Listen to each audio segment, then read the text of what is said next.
தம்பி இங்க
எல்லாம் ரெடியாக இருந்தால் இன்னும் 2 நிமிஷம் வரப்போம் ரெடியாக.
மேடம் நீங்கள் குறுக்க வராதீங்க.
நிகழ்ச்சியின் தொடக்கமாக துவக்க இறைவங்களை செய்ய வருகிறார் நமது பேராய உபத்தலைவர் அருள்படி சி ஜெய்சிவன் ஞான ஆதிக்கம் ஐயா அவர்கள்.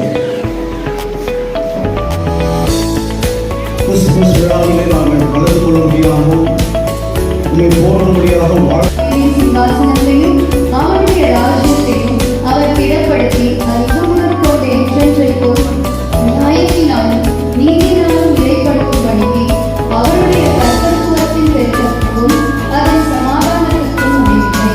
சேனைகளின் கர்த்தருடைய வைராக்கியம் இதை செய்யும். ஆண்டவர் யாக்கோபுக்கு ஒரு வார்த்தையை அனுப்பினார், அது இஸ்ரவேலின் மேல் இறங்கிற்று. செங்கல் கட்டு வெடித்து போயிற்று. பொழிந்த கல்லாலே திரும்ப கட்டுவோம். காட்டத்தி மரங்கள் வெட்டி போடப்பட்டது. அவைகளுக்கு பதிலாக கேதுரு மரங்களை வைக்கும் என்று அவரையும் மனப்பெருமையான சொல்கிற எப்ராயிமும் சமாரியாவின் புனிதருமாகிய எல்லா சனத்துக்கும் அது தெரிய வரும். தெய்வம் தாமே இந்த திருவசனங்களை நமக்கென்று ஆசீர்வதிப்பாராக. இந்த ஆண்டிலே நடக்கும்படியாக கடவுள் துன்பை செய்திருக்கிறார். ஒவ்வொரு கடவுளுக்கு தோற்றங்களையும் நன்றிகளையும் தெரிவித்துக் இங்கே வந்திருக்கிற என்னுடைய கடமையாக தமிழுடைய மரபாக இருக்கிறது. ஏனென்று சொன்னால் இந்த நிகழ்ச்சி நடத்துகிறார்கள்.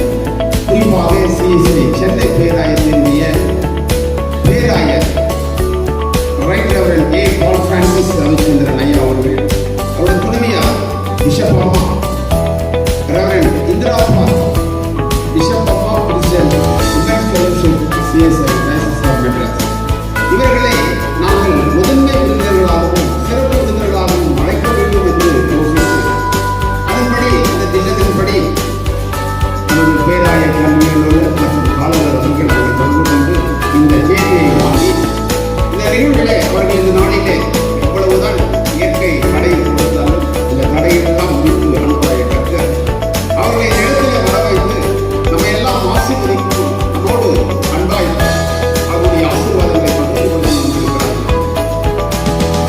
பேராயரை குறித்து நான் ஒரு சில வார்த்தைகளை நான் சொல்ல வேண்டும். கடந்த ஆகஸ்ட் மாதத்திலே சிஎஸ்ஐ சென்னை பேராயத்தினுடைய பேராயராக பொறுப்பேற்ற உடனேயே மிக வேகமாக பேராய பணிகளை முடுக்கிவிட்டவர். குறிப்பாக இயேசு கிறிஸ்து செய்த ஊழியர்களிலே மிக முக்கியமான 3 ஊழியங்கள்: கல்வி போதிக்கிற பணி, மருத்துவ பணி, அடுத்தது ஆயர் பணி. இந்த 3 பணிகளையும் முடுக்கிவிட்டு அது வேகம் எடுக்கிற வகையில் தன்னை ஈடுபடுத்திக் கொண்டு மிக வேகமாக செயல்படுகிற பேராயராக நமது அன்பு பேராயர் இருக்கிறார்கள். அவர்களுக்கு எத்தனையோ தடைகள் இருந்தது, காலதாமதம் இருந்தது. அதையெல்லாம் முறியடித்து கடவுள் அவரை எங்கு கொண்டு வர வேண்டுமோ சரியான நேரத்தில் சரியான இடத்தில் சரியானவரை தேவனாய கர்த்தர் அமர்த்தி சென்னை பேராயம் கல்வித்துறையிலே பின்தங்கியிருந்த சூழலை கண்டவர் தூங்காமல் உறங்காமல் உடனடியாக கல்வித்துறைக்கு அநேக மாற்றங்களை கொண்டு வந்தார். அதில் குறிப்பாக நமது கல்வி பணியினுடைய வித்தகர் டாக்டர் ராஜு அவர்களை பேராய கல்வியாளர்களாக நியமித்தது மிக முக்கியமான ஒன்று. அவர் அந்த பொறுப்பை எடுத்த உடனேயே கல்வித்துறையிலே அநேக மாற்றங்கள் நடக்க ஆரம்பித்தது, அற்புதங்கள் நடக்க ஆரம்பித்தது. கல்வித்துறைக்கென்று தன்னை முழுவதுமாக ஈடுபடுத்திக் கொண்டு பேராயர் அவர்கள் முதலிலே அந்த மாற்றத்தை மாற்றுருவாக்கத்தை கொண்டு வர வேண்டும் என்று தலைமை ஆசிரியர்கள் தாளாளர்களுக்கு உடனடியாக ஒரு ஒன்டே கூட்டத்தை கூட்டினார்கள். ஒன்டே செமினார், கருத்தரங்கம், இப்படியாக அவர்களுக்கு அநேக ஆலோசனை சொல்லி இவ்வளவாக பின்தங்கி இருக்கிற கல்வித்துறையை நாம் முடுக்கிவிட வேண்டும் ஊக்கப்படுத்தி எங்களை அனுப்பி ஆசிரியர்களை ஊக்கப்படுத்துமாறு எங்களை வழி அனுப்பி ஆசீர்வதித்து அனுப்பினார்கள். அந்த வகையிலே நாங்களும் வந்து இங்கே ஆசிரியர்களிடத்தில் அந்த காரியங்களை சொல்லி அநேக காரியங்களை ஆசிரியர் மூலமாக நாங்கள் நடப்பித்துக் கொண்டிருக்கிறோம். அடுத்ததாக அவர் திட்டமிடுதல், அவருடைய தரிசனம், அவருடைய கரிசனை கல்வித்துறையிலே 100% விழுக்காடு கொண்டு வர வேண்டும் என்று அவர் யோசிக்கிறார். குறிப்பாக 10ஆம் வகுப்பு 12ஆம் வகுப்பு மாணவர்கள் 100%க்கு என்ன செய்ய முடியும் என்று யோசித்த பொழுது அவருடைய தரிசனத்தில் வந்ததுதான் 10ஆம் வகுப்பு 12ஆம் வகுப்பு பாடங்களை போதிக்கிற ஆசிரியர்களுக்கு ஒரு நாள் கருத்தரங்கம் பயிலரங்கம் வைத்து அவர்களை உற்சாகப்படுத்தி சிறப்பு விருந்தினர்களை அழைத்து அந்த துறையிலே 100% கொண்டு வந்த அந்த ஆசிரியர்களை கொண்டு 10ஆம் வகுப்பு 12ஆம் வகுப்பு பாடங்களை போதிக்கிற ஆசிரியர்களுக்கு ஒரு உற்சாகத்தையும் உத்வேகத்தையும் கொடுத்து எங்களை ஆசீர்வதித்து வழி அனுப்பினார்கள். அது மாத்திரமல்ல, அநேக ஆசிரியர்கள் பதவி காலியாக இருக்கிறது, அந்த பதவியில ஆசிரியர்கள் பணியமர்த்த முடியாத காரணம் இருந்தது. அதிலேயும் அவருடைய கரிசனை இருந்தது. குறிப்பாக அவர் வெளிநாடுகளிலே முக்கிய கான்ஃபரன்ஸிலே கலந்து கொண்டிருந்தாலும் இலவசமாக டெக் கோச்சிங் சென்டர் ஒன்றை அவருடைய தரிசனத்திலே அவர் தாய்லாந்திலே ஒரு முக்கிய கான்ஃபரன்ஸில் கலந்து கொண்டு இங்க இருக்கிற நகர்வுகளை எல்லாம் இந்த நிகழ்வுகளை எல்லாம் ஒருங்கிணைத்து அவர் பார்த்து கொண்டே இருந்தார். அரக்கோணத்தில் ஒரு சென்டர், சென்னையில் மத்தையாசில் ஒரு சென்டர், கொலம்பா மேல்நிலைப்பள்ளியில் செங்கல்பட்டில் ஒரு மையம் வைத்து இப்படியாக ஆசிரியர்களுக்கு ஊக்கத்தை கொடுத்து இலவசமாக பயிற்சிகளை கொடுத்து அதில் வெற்றி பெற வழியாக ஆசிரியர்களை ஊக்கப்படுத்தினார்கள். அது மாத்திரமல்ல, கடந்த சனிக்கிழமையில மிக அற்புதமான ஒரு காரியத்தை அவர் தரிசனமாக கண்டிருக்கிறார். அவர் கரிசனை இருந்திருக்கிறது. மாற்றுத்திறனாளிகளுக்கு என்று ஒரு பெரிய விளையாட்டு போட்டிகளை நடத்தி நமது துணை முதல்வரை வரவழைத்து உதயநிதி ஸ்டாலின் அவர்களை வரவழைத்து அந்த விழாவை சிறப்பித்து அந்த மாணவர்களை பாராட்டி எல்லோருக்கும் சான்றிதழ்களையும் பதக்கங்களையும் கொடுத்து அவர்களை கௌரவப்படுத்தி இருக்கிறார். நாம் எல்லாம் இவற்றுக்கு கடங்களை தட்டி நாம் அவர்களை பேராயரையும் காரணம் இதனால் வரையில நமக்கு இப்படிப்பட்ட ஒரு பேராயர், வேகமாக செயல்படுகிற பேராயர் இல்லாமல் இருந்தது. அந்த குறையை மிக வேகமாக 4 மாதங்களில் அதை நிறைவேற்றும் வண்ணமாக அவர் தூங்குகிறாரா என்று தெரியவில்லை. 12 மணிக்கு நான் செய்தியை அனுப்புகிறேன், குழு செய்தியை அனுப்புகிறேன், அதை அவர் பார்க்கிறார். தாய்லாந்திலே அவர் கான்ஃபரன்ஸ்ல கலந்து கொண்டிருக்கிறார், அப்பொழுது ஒரு குறுஞ்செய்தியை அனுப்புகிறேன், அதையும் அவர் பார்க்கிறார். அந்த நிகழ்வுகளில் எல்லாம் கலந்து கொண்டிருந்தாலும் இங்கே நடக்கிற நிகழ்வுகளிலே தன்னை ஈடுபடுத்திக் கொள்கிற ஒரு பேராயரை கடவுள் கொடுத்திருக்கிறார். நாம் கடவுளுக்கு நன்றி சொல்ல வேண்டும். ஏனென்றால் அவர் இந்த கல்வித்துறையை முன்னெடுக்க வேண்டும். அவர் இருந்த காலங்களில் எப்படி கல்வித்துறை பேராயம் இருந்ததோ, அந்த பேராய பள்ளிகள் இருந்ததோ, எப்படி 100% விழுக்காட்டை கொடுத்ததோ அதை மீண்டும் கட்டி எழுப்ப அவர் முனைகிறார். அதற்கு நாங்கள் எல்லாம் தலைமை ஆசிரியர்கள், தாளாளர்கள், மாணவர்களாகிய நீங்களும் ஒத்துழைப்பு கொடுக்க வேண்டும். அப்படிப்பட்ட பேராயர் நமக்கு கிடைத்திருப்பது பெரும் பாக்கியம் என்றே நாம் சொல்ல வேண்டும். அது மாத்திரமில்லை, ஹைஸ்கூல் ஐசையிலே மாத்திரம் அவர் கவனம் செலுத்தவில்லை. ஆரம்ப பள்ளிகள், நடுநிலை பள்ளிகளில், கிராமங்களில் இருக்கிற பள்ளிகளில் எல்லாம் கட்டிடங்களை புதுப்பிக்கிறவராக இருக்கிறார். ஸ்மார்ட் கிளாஸஸ் அங்கே எல்லாம் ஆரம்பிக்கப்படுகிறது. மதிய உணவு, காலை உணவு திட்டங்களை கொண்டு போய் சேர்க்கிறார்.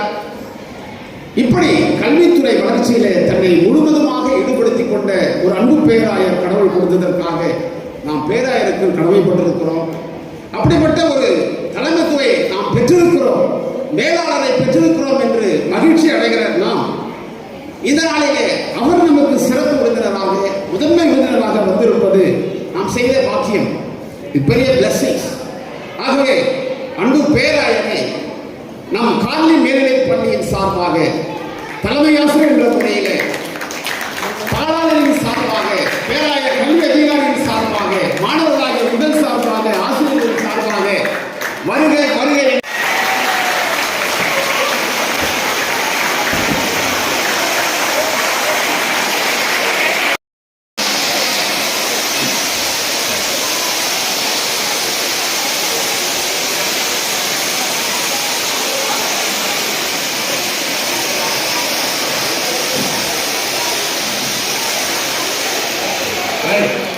நாம் இப்பொழுது ஒளியை பெற்றுக் கொள்ள முடியும். அந்த வகையிலே அவர்கள் கடவுளுடைய பிரசன்னத்தை கொண்டு வந்து பேராயருக்கு உதவியாக இருப்பதினாலே பேராயர் தன்னுடைய பணியை சிறப்பாக செய்து முடிக்க முடிகிறது. அவர்கள் உமன்ஸ் ஃபெலோஷிப் பிரசிடண்டாக இருந்து கொண்டு பேராயத்தை மிக சிறந்த முறையிலே வழிநடத்திக் கொண்டிருக்கிறார்கள். அவர்கள் இந்த நேரத்திலே நமக்கு வந்திருப்பது மிகுந்த மகிழ்ச்சி, பெரிய ஆசீர்வாதம். அவர்கள் நமக்கு ஆசீர்வாத செய்தியை கொடுத்திருக்கிறார்கள், வாழ்த்து செய்தியை கொடுத்திருக்கிறார்கள். இவளை நாம் கேட்டு அவர்கள் சொல்கிறபடி நாம் படித்து வெற்றியை கொண்டு வர வேண்டும். ஆகவே நமது அன்பு பேராயர் அம்மா அவர்களே, ரெவரண்ட் இந்திரா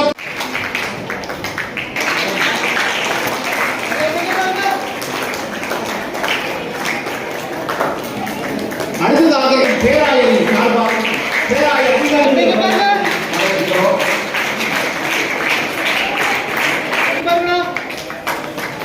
அடுத்ததாக நம் மத்தியிலே இதாவே நம் பள்ளியுடைய நிர்வாகத்துக்கு ஒரு தலைவர் மிக முக்கியமானது இந்த திருமதி பூலா அவர்கள் வந்திருக்கிறார்கள். சார்பாக வருகை நாம் வரவேற்கிறோம். அநேக பள்ளியினுடைய தலைமை ஆசிரியர்கள், ப்ரீ ஸ்கூல், எலிமெண்டரி ஸ்கூலுடைய தலைமை ஆசிரியர் வருகை நாம் வரவேற்கிறோம்.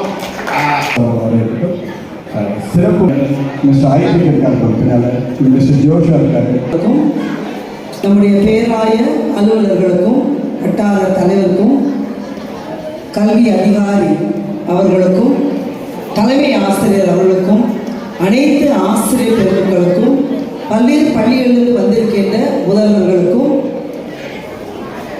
பள்ளியினுடைய அலுவலர்களுக்கும் எல்லாவற்றுக்கும் மேலாக குழந்தைகளாகிய உங்கள் யாவருக்கும் கிறிஸ்துமஸ் நல்வாழ்த்துக்களை நான் தெரிவித்துக் கொள்வதிலே மகிழ்ச்சி அடைகின்றேன். கிறிஸ்துமஸ் என்று சொன்னாலே நம்ம எல்லாருக்குமே ஒரு மகிழ்ச்சி.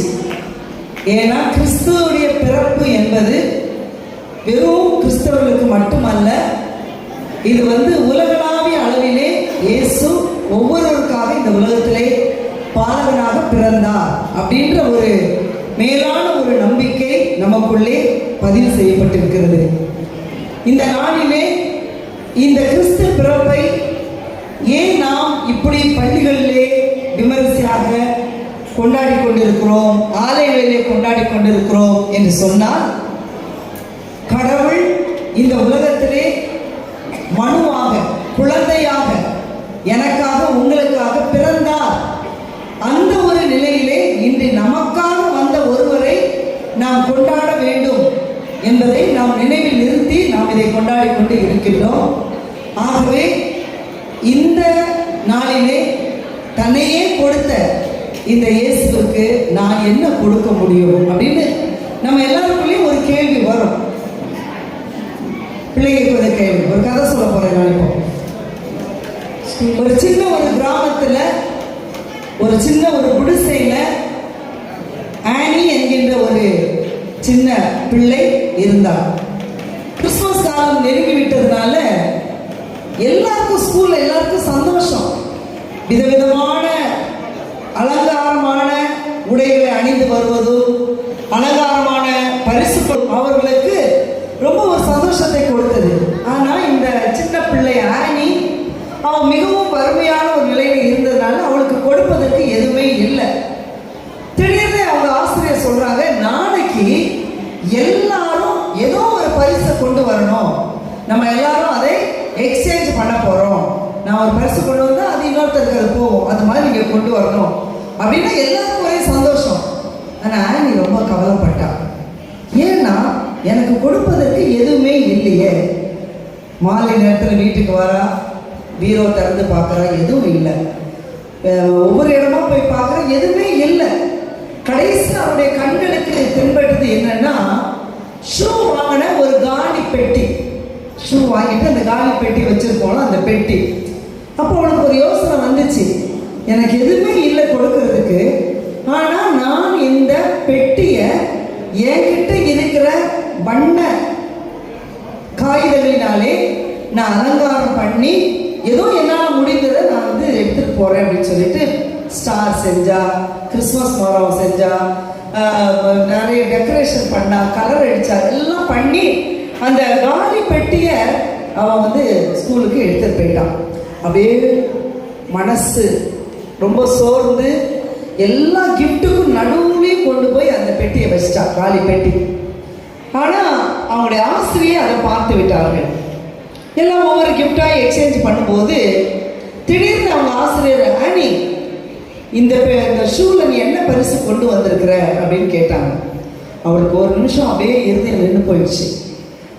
மிஸ் நான் இந்த பெட்டி காலியான பெட்டி தான், இதுல எதுவுமே இல்லை. ஆனா என்னுடைய அன்பு, என்னுடைய கரிசனை, மற்றவங்க மேல இருக்கிற பாசம், மற்றவங்க கிட்ட நான் எப்படி பழகணும், அந்த பண்புகள் எல்லாம் இந்த பெட்டிக்குள்ள இருக்குது மிஸ் அப்படின்னாங்க. அந்த ஆசிரியருக்கு ரொம்ப சந்தோஷமாயிடுச்சு.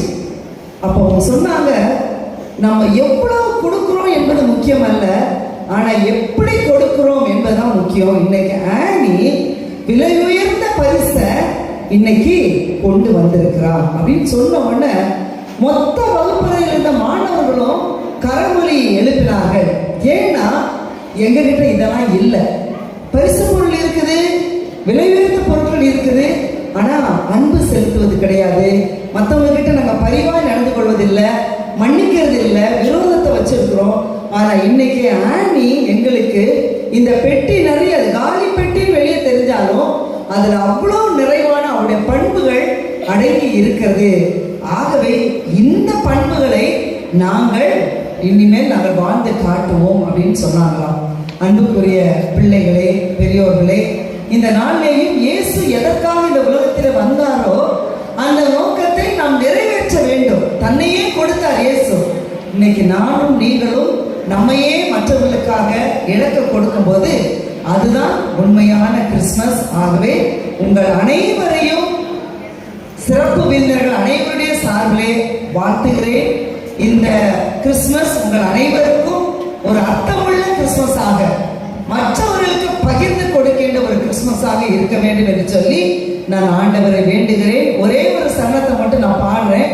பேராயமா அசரே அவர்கள் எழுதின பாடல். இதுக்கு நான் தான் மெட்டு போட்டிருந்தேன், நிறைய பேருக்கு தெரியாது. அதனால அதனுடைய ஒரு சரணத்தை மட்டும் நான் பாடுறேன். முந்தி முன்னே வந்தவர் மீண்டும் வந்து விட்டார், வந்தவர் வருகிறார், மீண்டும் வருகிறார். முந்தி முன்னே வந்தவர் மீண்டும் வருகிறார், வந்தவர் வருகிறார், மீண்டும் வருகிறார்.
இந்த கிறிஸ்மஸ் நமக்கு மிக மிக ஒரு சிறப்பான கிறிஸ்மஸ்.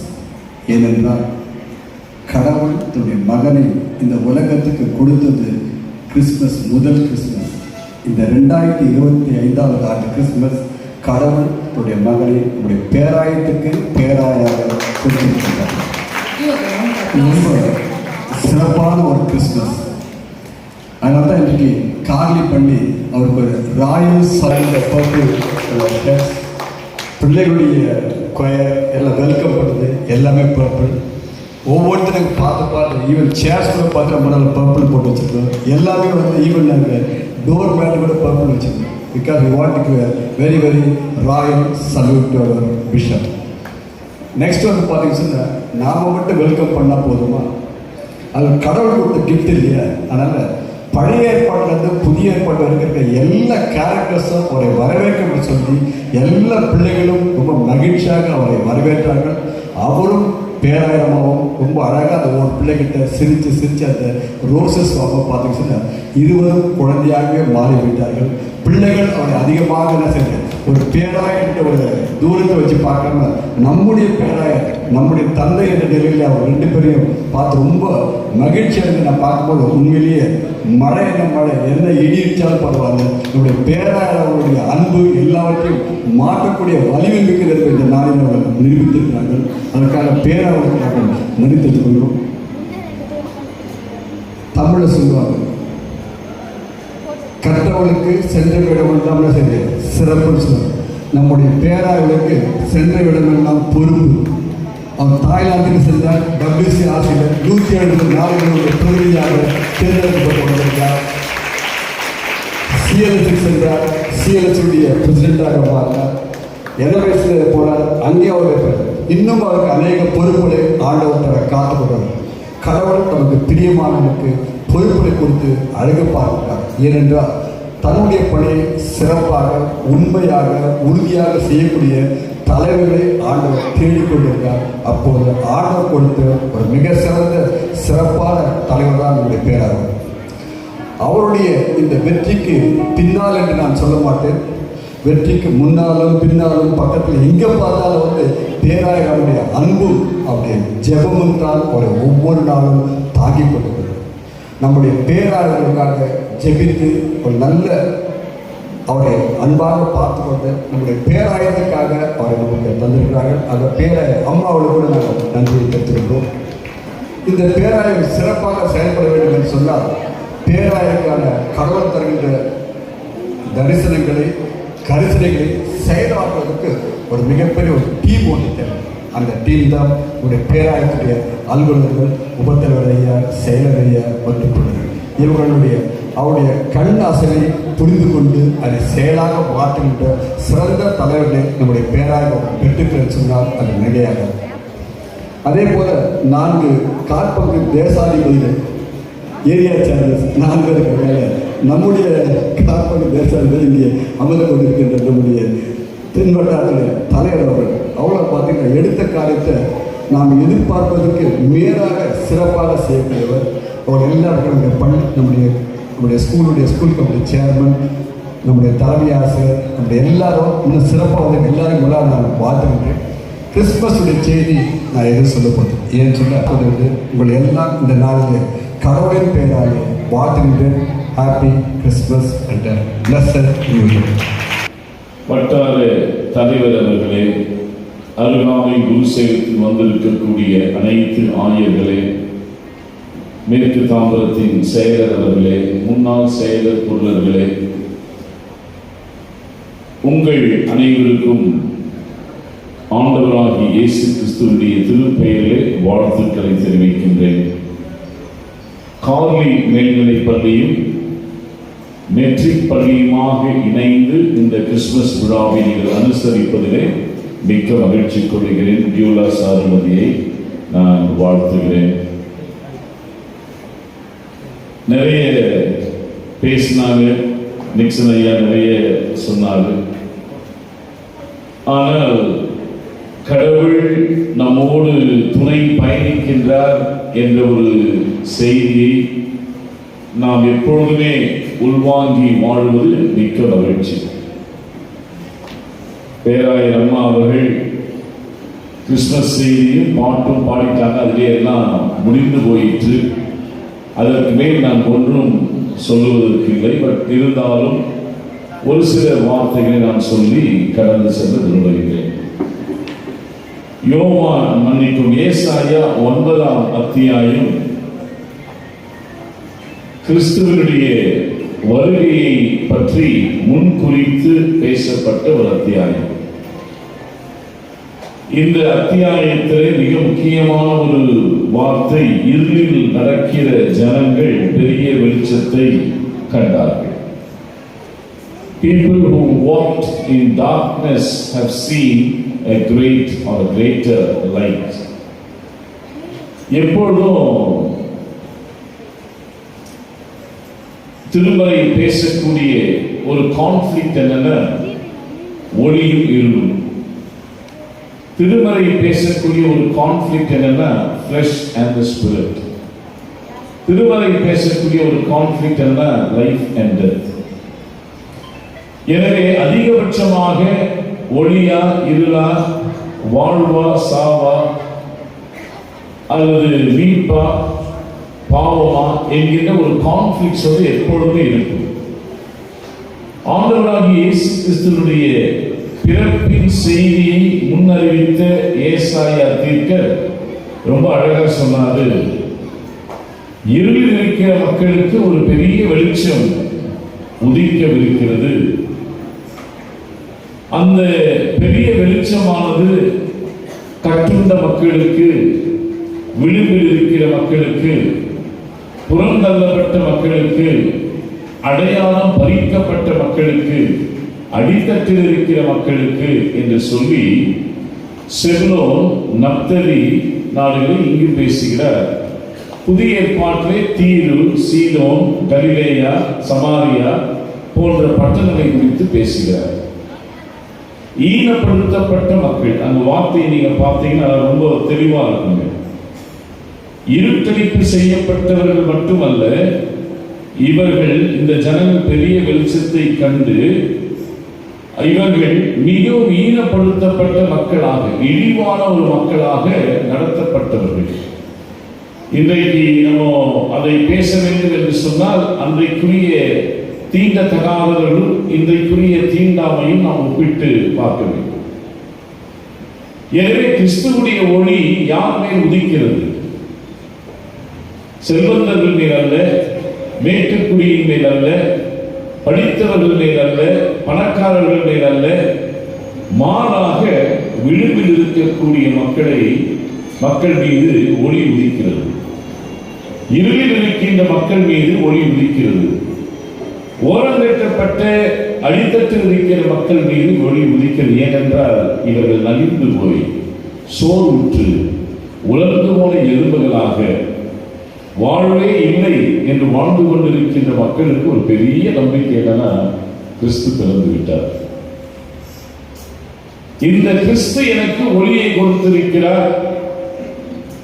நான் உலர்ந்து போன எலும்பாக இருந்தாலும் நான் உயிர் பெறுவேன் என்கின்ற ஒரு நம்பிக்கையை கொடுப்பதுதான் கிறிஸ்து பிறப்பின் செய்தி. எனவே அப்படிப்பட்ட ஒரு பேரொளியாக இயேசுவானவர் உதிக்கவிருக்கிறார் என்பதை ஏசாயா தீர்க்கன் தெளிவாக சொல்லுகிறார். எனவே நீங்கள் எடுத்தவுடனே நீங்கள் பார்க்கலாம் மெய்ப்பர்களுக்கான செய்தி. இந்த மெய்ப்பர்கள் யார்? மெய்ப்பர்கள் நொமாட்ஸ் என்று சொல்லுவார்கள் ஆங்கிலத்தில். நொமாடிக் லைஃப், டென்ட்டை கேரி பண்ணுவாங்க. எங்கெங்கெல்லாம் இருள் வந்து சன் செட் ஆகும்போது என்ன பண்ணுவாங்க, டென்ட்டை அடிச்சுட்டு அங்கே தங்கிடுவாங்க. அவர்களுக்கு இடம் இல்லை. அப்போ இவர்கள் வந்து ஒரு டென்ட்டை தூக்கிட்டே போவாங்க. இரவானால் மந்தைகளை காப்பார்கள், காலையானால் மந்தையை மேய்ப்பார்கள். எனவே இந்த ரெண்டு மிக முக்கியமான பணிகளை செய்தவர்கள். பைபிள் சொல்லுது, எகிப்திய மேய்ப்பர்களை அருவருத்தார்கள். சோ அப்ப பார்க்கும்பொழுது இந்த லைட் இருளை அகற்றிட்டு, ஆனால் மேலிருந்து வந்த லவ் ஹேட்ஸை அகற்றிட்டு. So light dispels darkness, love dispels hatred. So கிறிஸ்துமஸுடைய செய்தி இதுதான். மெய்ப்பர்கள் விளிம்பில் இருந்தார்கள், அவர்களுக்கு தான் முதல் செய்தி. பெண்கள் ஓரங்கட்டப்பட்டிருந்தார்கள். யூத சமூகத்திலே உயிர்ப்பின் செய்தி முதலாவது ஒரு பெண்ணுக்கு தான். சோ ஆண்டவருடைய பிறப்பும் உயிர்ப்பும் பார்த்தீங்கன்னா ஒரு ராடிகாலிசம் என்று சொல்லக்கூடிய ஒரு ரெவல்யூஷனரி பர்த்தாக இருக்கும், ரெவல்யூஷனரி ரிசரக்ஷனாக இருக்கும். அதனால விளிம்பில் இருக்கிறவரை மையப்படுத்துவது கிறிஸ்துமஸ் ஆக பார்க்கிறோம். இருளில் இருக்கிறவரை ஒதுக்கி கொண்டு வருவது கிறிஸ்துமஸ் ஆக பார்க்கிறோம். வெறுத்து ஒதுக்கப்பட்டவர்களிடம் அன்பு பாராட்டுவது கிறிஸ்துமஸ் ஆக பார்க்கிறோம். மரணமே வாழ்க்கை என்று அதுதான் நம்ம பார்க்கிறோம். இந்த இடத்துல மரண இருளின் தேசத்தில் குடியிருக்கிறவர்கள் வெளிச்சம் பிரகாசித்தது. So life descended to dispel death. So கிறிஸ்து பிறப்பின் பண்டிகை ஏதோ நம்ம கொண்டாடக்கூடிய பண்டிகை அல்ல. இது ஒரு global festival transcending all faith. எனவே அப்படிப்பட்ட கிறிஸ்து பிறப்பின் பண்டிகையை கொண்டாடக்கூடிய நாம் எப்படி நாம் இந்த பண்டிகையை கொண்டாடணும்னு சொன்னா, காலையில் பேசும்போது சொன்னேன், நிறைய பெத்லகேம் நம்மளை சுத்தி இருக்குங்க, நிறைய செல்வங்கள் நம்ம சுத்தி இருக்கு, நிறைய நப்தலிகள் நம்மளை சுத்தி இருக்குதுங்க ஊர்கள், நிறைய தீவு பட்டணங்கள் இருக்குங்க மெட்ராஸ் டைசிஸ் சுத்தி. நிறைய தீவு பட்டணங்கள் இருக்கு, நிறைய சமாரிய பட்டணங்கள் இருக்கு, நிறைய கலிலேய குப்பங்கள் இருக்குங்க. இதை நோக்கி போவதுதான் கிறிஸ்துமஸ். மெய்ப்பொருளுக்கு வந்த செய்தி அவங்க பாட்டு பாடினோன்னு என்ன சொன்னாங்க? வாருங்கள் நாம் சென்று பார்ப்போம். So this is what is Christmas. Let us travel to Bethlehem. ஸ்டாட்டிக்கா ஒரே இடத்துல ஃபெஸ்டிவலை கொண்டாடுறது ஃபெஸ்டிவல் இருக்க முடியாது. Why to Bethlehem? Bethlehem அப்படின்னு சொன்னா அப்பத்தின் வீடு. எனவே உயிர் வாழ வேண்டும் என்றால் அந்த அப்பத்தின் வீட்டை நோக்கி செல்ல வேண்டும். உயிரற்ற மக்களை உயிர்ப்பிக்க வேண்டும்.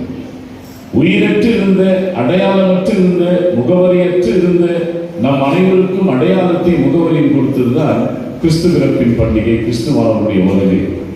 எனவே அன்பிற்குரியவரே, நாம் எல்லா நிலையிலும் இந்த கிறிஸ்து பிறப்பின் பண்டிகை கொண்டாடுகின்ற பொழுது let us inculcate the value that light descended to dispel darkness, that love descended to dispel hatred, and the life descended from above to dispel death.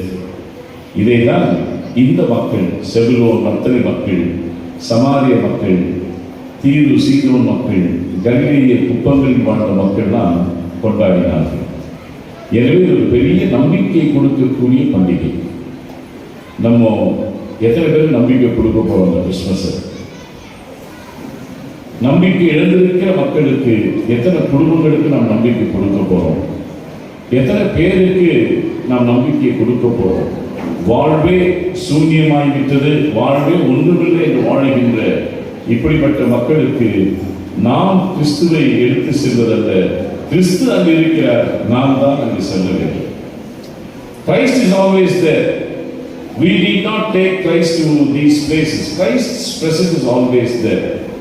But we need to go and see Christ in these Bethlehems around us. இப்படிப்பட்ட பெத்லகேமிலே நாம் சென்று இயேசுவை பார்க்க வேண்டும். அதனால் பயணிக்க நாம் ஆயத்தப்பட வேண்டும்.